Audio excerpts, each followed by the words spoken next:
इधर आइए, इधर आइए, इधर आइए, आइए बैठ जाइए।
कल्पना कीजिए कि आप हैं ये अंतरिक्ष यात्री, एक एस्टेरॉयड पर सवार, धरती से लाखों किलोमीटर दूर अंतरिक्ष में अनियंत्रित उड़े जा रहे हैं।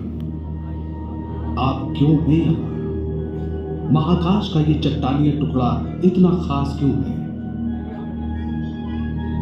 क्या आप पृथ्वी को किसी भयानक प्रहार से बचाने के अभियान का हिस्सा हैं? या आप मानव जाति की सबसे रोमांचक यात्रा का पहला कदम बढ़ा रहे हैं?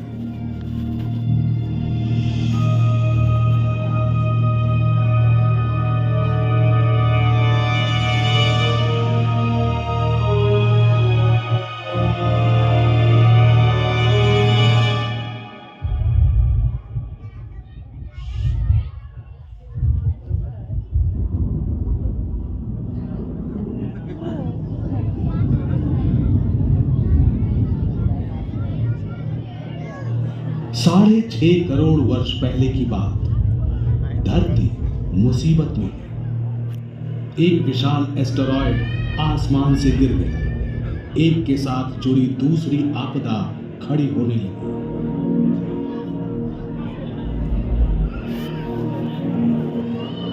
पौधों और प्राणियों की बहुत सी प्रजातियां विलुप्त हो जाएंगी।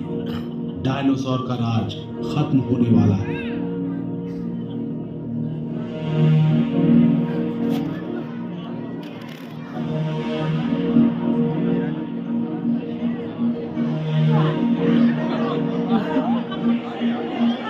जमीन के ऊपर और नीचे भोजन की तलाश करते करते इस तरह के छोटे स्तनपायी जीवित रहेंगे। डायनासोरों का कम होना यानी संसाधनों के लिए प्रतियोगिता भी कम। ये नन्हे जीव फलेंगे फूलेंगे।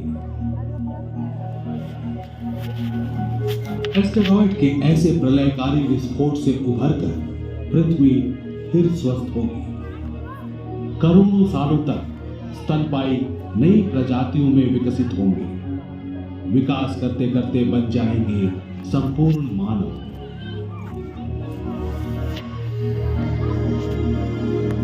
अगर ये एस्टेरॉयड धरती से ना टकराता तो क्या अब भी डायनासोर का आधिपत्य होता दुनिया पर? क्या हमारा अस्तित्व होता?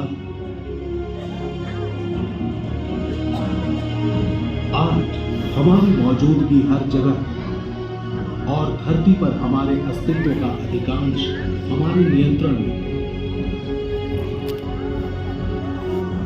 हमने अपनी निगरानी के लिए अंतरिक्ष में उपग्रह लगाए हैं, किसी भी अघटन के खतरे से खुद को बचाने के लिए।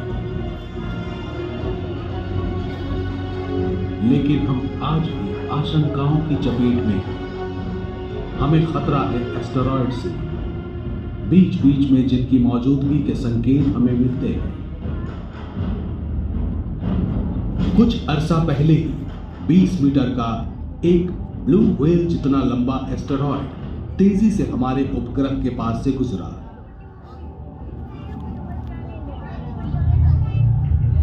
रशिया के ऊपरी वायुमंडल में यह फट गया।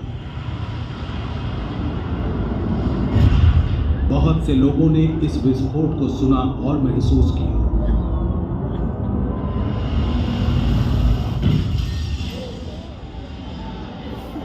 बहुत से लोग घायल भी हुए। बर्फीली झील के इस छेद से उस चट्टानी टुकड़े के आकार का अंदाजा होता है जो आसमान में नहीं जला। छोटे एस्टेरॉयड भी बेहद खतरनाक हो सकते हैं। तो हम अपने बचाव के लिए क्या कर रहे हैं? क्या होते हैं ये एस्टेरॉयड?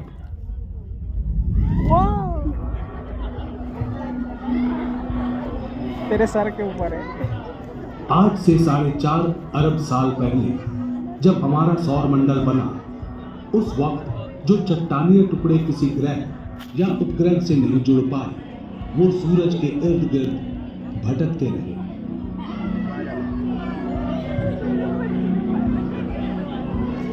भटकने वाले उन्हीं टुकड़ों में से ज्यादातर एस्टेरॉयड बन गए। इनमें से कुछ ठोस चट्टान हैं और बाकी कुछ की सतह से पानी होने का प्रमाण मिला है, जो हमें हैरान करता है। क्या एस्टेरॉयड की टक्कर से ही धरती पर पानी आया और जीवन की शुरुआत हुई?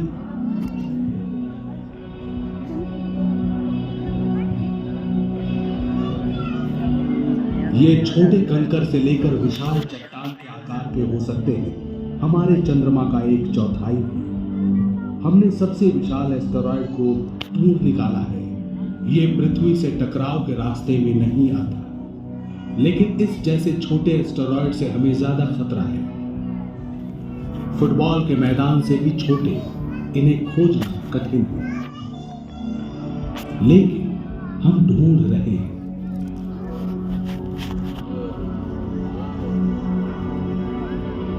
किसी भी घूमते प्रकाशित धब्बे पर एस्टेरॉयड खोजने वालों की पैनी नजर है। इस काम में सिर्फ धरती के टेलीस्कोप नहीं लगे, बल्कि हमारे अंतरिक्ष में भी टेलीस्कोप लगे हैं, ताकि हमें दूर तक और अधिक साफ दिख सके।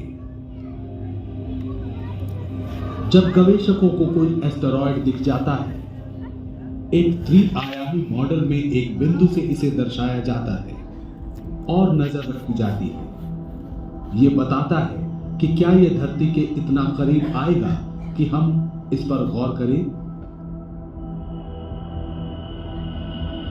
हम कई दशकों से एस्टेरॉयड पर नजर रख रहे हैं। आज हम जानते हैं कि इनकी संख्या करोड़ों में है।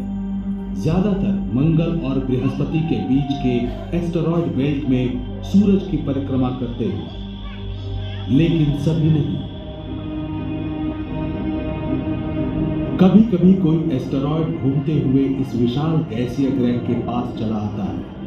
बृहस्पति का शक्तिशाली गुरुत्वाकर्षण इसे खींचकर बेल्ट से बाहर कर देता है, जैसे कोई विशाल गुलेल।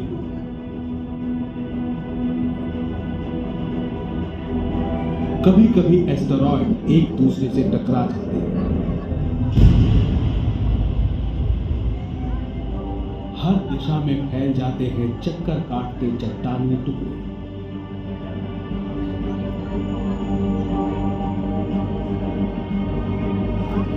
मान लीजिए हमें धरती से टकराव वाली राह पर चलते एस्टेरॉयड का पता चलता है।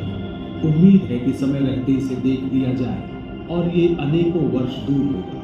हमें बचाव करने के लिए उपयुक्त समय मिलेगा। लेकिन एक एस्टेरॉयड को सच में समझने के लिए हमें और भी गौर से देखने की जरूरत है।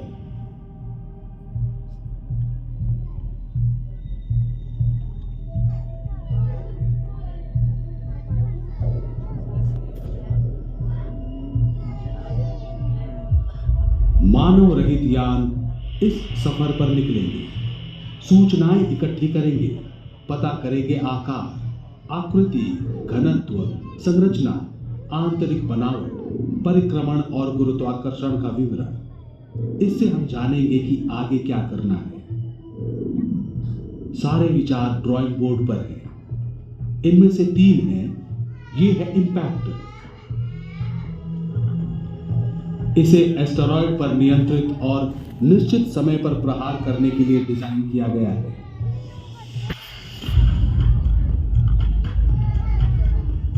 इससे एस्टेरॉयड की गति तथा परिक्रमण पथ बदल जाएगा और यह पृथ्वी से दूर हो जाएगा। जितना अधिक वक्त होगा, प्रहार उतना ही कम लगेगा।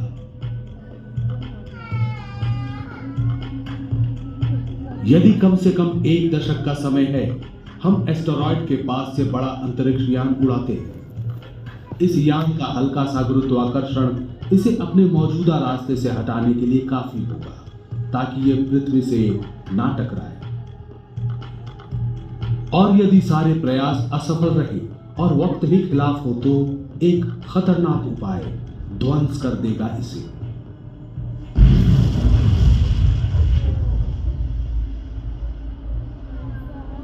खतरनाक क्योंकि एस्टेरॉयड को ध्वंस करने से इसके कई छोटे टुकड़े हो सकते हैं जो धरती से टकरा सकते हैं। लेकिन आप क्यों हैं यहां? एस्टेरॉयड के संभावित चोट से रक्षा करने के लिए तो नहीं, क्योंकि ये काम तो मशीनों का है, इंसानों का नहीं।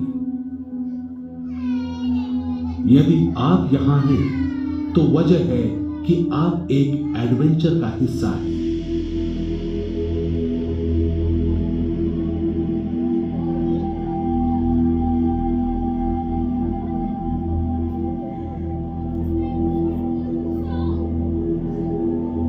दूसरी दुनियाओं को जानने की हमारी आदिम जिज्ञासा रही है।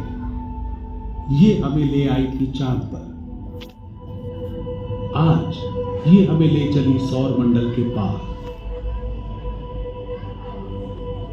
अपने ग्रह से परे जीवन खोजने की जिज्ञासा लिए हमने पहचानी दुनियाओं की सैर की, अनुमान किया कि वहां पानी है। इसी कारण मंगल के बर्फीले ध्रुवों और इसके उपग्रहों में हमारी रुचि जगी। फोबोस और डीमोस। सेरिस पर भी पानी होने की प्रबल संभावना है।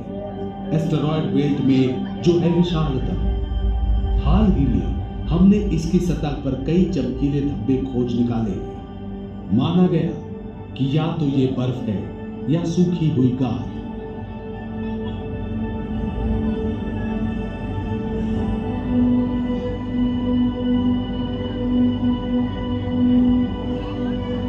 पानी का एक और विशाल संग्रह बृहस्पति के एक उपग्रह यूरोपा पर है। सोचा गया कि बर्फ की गहरी परतों के नीचे जमा हुआ विशाल सागर या झील है। किसे मालूम वहां कैसा जीवन पल रहा है। हालांकि यूरोपा तक पहुंचने में 3 साल लग सकते हैं और मंगल तक पहुंचने में महज 7 महीने। अभी तक तो ये सफर एक तरफा है। हम वापस घर नहीं आ सकते। अंतरिक्ष में यात्रियों को भेजने के लिए बहुत सारा ईंधन चाहिए, क्योंकि पृथ्वी का गुरुत्वाकर्षण हमें वापस धरती पर खींचता है। हम जितना ढो सकते हैं दूर की दुनिया से घर वापसी के लिए, उससे ज्यादा ईंधन की जरूरत है। तो फिर समाधान क्या है? अंतरिक्ष में ईंधन भरने का स्टेशन अच्छा विचार है।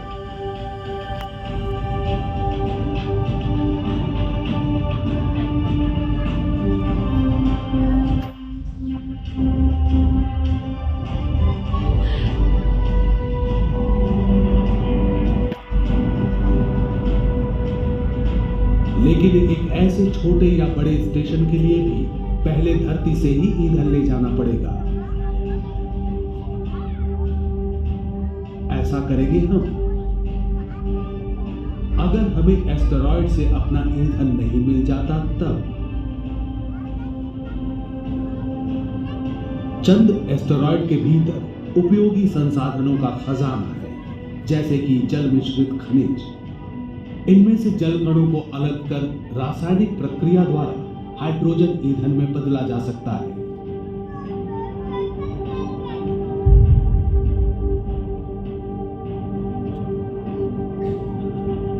इनमें से सांस लेने के लिए ऑक्सीजन और पीने के लिए पानी भी निकाल सकते हैं।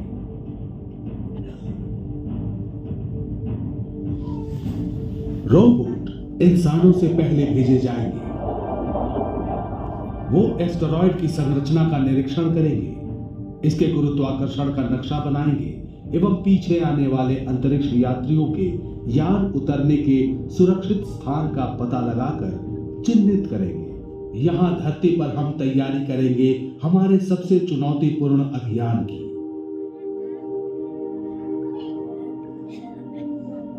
इंसान अभी तक चंद्रमा तक की दूरी ही तय कर पाया है। इसकी मोहक तस्वीर कई बार धोखे में डालती है। सांस लेने को हवा नहीं, तापमान का चरम उतार चढ़ाव ये निवास योग्य नहीं है। फिर भी यहां तक की कई यात्राएं हमने की हैं।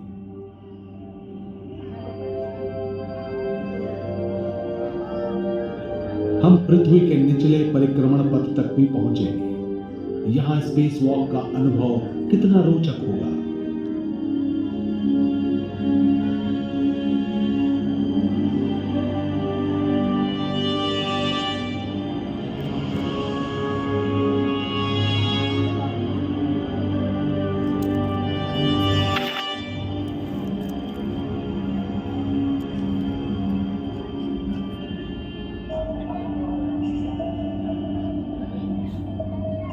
पृथ्वी से 400 किलोमीटर ऊपर इंटरनेशनल स्पेस स्टेशन में अंतरिक्ष यात्रियों के छोटे दल रहते हैं, महीनों तक काम करते हैं।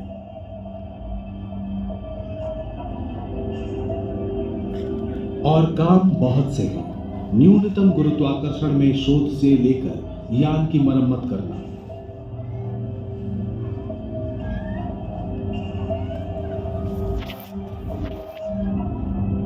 खास प्रयोगों से हम अपने शरीर पर भारहीनता के प्रभाव के बारे में सीखते हैं, जानते हैं अंतरिक्ष यात्रियों के स्वास्थ्य पर होने वाले प्रभावों के बारे में। एस्टेरॉयड मिशन टीम का हिस्सा होने के नाते आपको कई अनमोल अनुभव होंगे।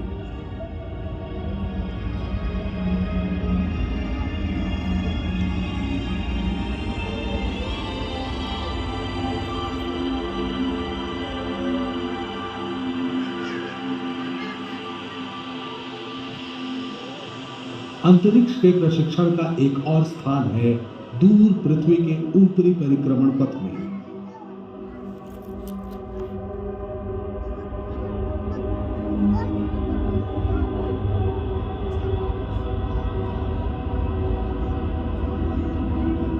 स्पेस स्टेशन से 100 गुना ऊंचाई पर, जहां के हालात और भी मुश्किल हैं, आप उपग्रहों की मरम्मत करेंगे, ठीक करेंगे। इस पकड़ से आप खास तजुर्बा हासिल करेंगे जब आप कम गुरुत्वाकर्षण वाले एक घूमते एस्टेरॉयड पर खुद को महसूस करना चाहेंगे। लेकिन जिस एस्टेरॉयड पर हमारी नजर है वो कई लाख किलोमीटर दूर है। इस लंबे सफर की अपनी चुनौतियां और जोखिम हैं।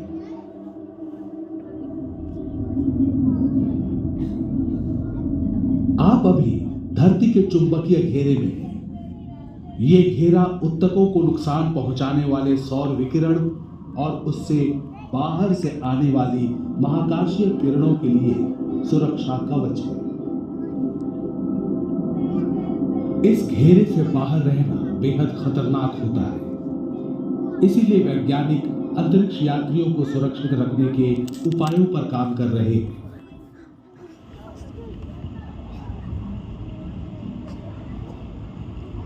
अविश्वसनीय रूप से पानी एक समाधान है। अंतरिक्ष यान को पानी के पतले आवरण से ढकना विकिरण का प्राकृतिक कवच हो सकता है, लेकिन ईंधन की तरह पानी का वजन भी ले जाने के लिए ज्यादा है। इसीलिए हम अब भी एक समाधान खोज रहे हैं।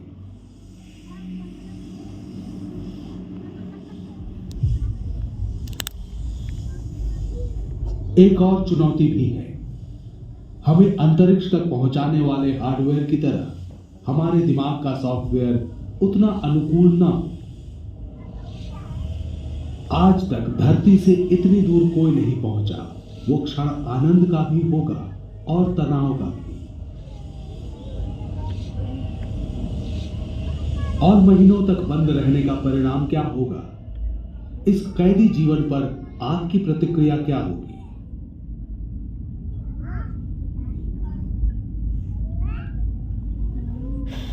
खैर, आपके इस एडवेंचर की अच्छाइयां ज्यादा है। अंतरिक्ष यात्रियों ने चंद्रमा से धरती को देखकर खूबसूरत, शानदार, नाजुक कहा था। सबसे पहले आप ही होंगे जो इतनी दूर से धरती को देखेंगे। इस अनुभव से आपके भीतर कैसी भावनाएं उमड़ सकती हैं? धीरे धीरे हमारा ग्रह एक बिंदु में बदलकर नक्षत्रों से भरे आसमान में विलीन हो जाएगा। इतनी दूर किसी मुसीबत में जल्दी सहायता भी नहीं पहुंच पाएगी। इतना अलग थलग होकर कैसा महसूस करेंगे आप? आपकी इस महान यात्रा के बाद अगला कदम, जिसके लिए आप तैयारी कर रहे थे सालों से,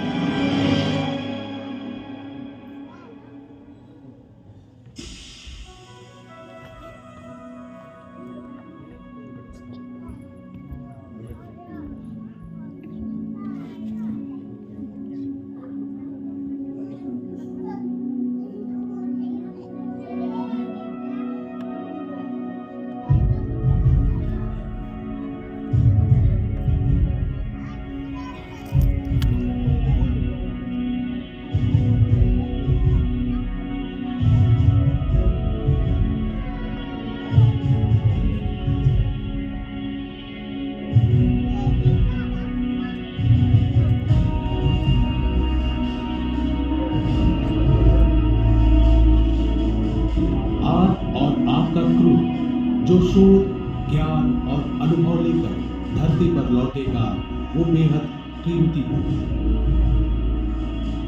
आप न सिर्फ एस्टेरॉयड की प्रकृति के बारे में समझाने में मदद करेंगे, बल्कि इंसानी तथा तकनीकी क्षमताओं को भी और आगे ले जाएंगे।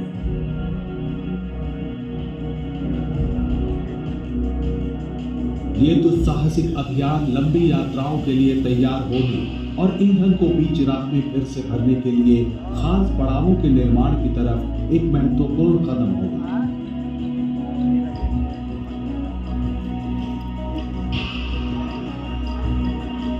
आप हमारे भविष्य के निर्माण में मददगार होंगे।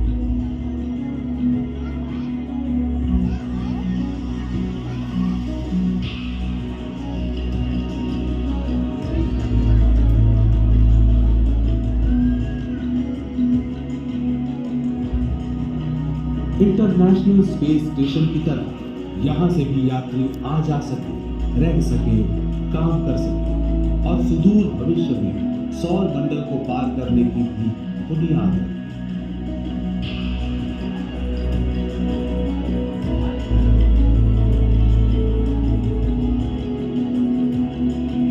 एस्टेरॉयड के भीतर ही मौजूद प्राकृतिक संसाधनों से ऊर्जा लेते हुए मानव जाति बहुत जल्द अपनी अब तक की महानतम यात्रा पर बढ़ चलेगी। दूर की दुनिया अब हमारी पहुंच में है।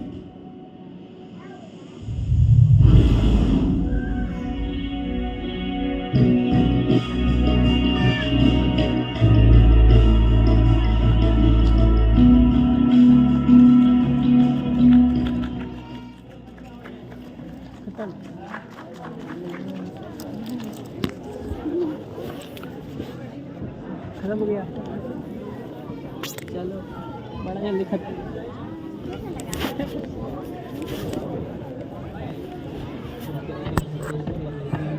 टिकट और चश्मा अपने हाथों में रखेंगे और लाइन बना के बाहर निकलेंगे।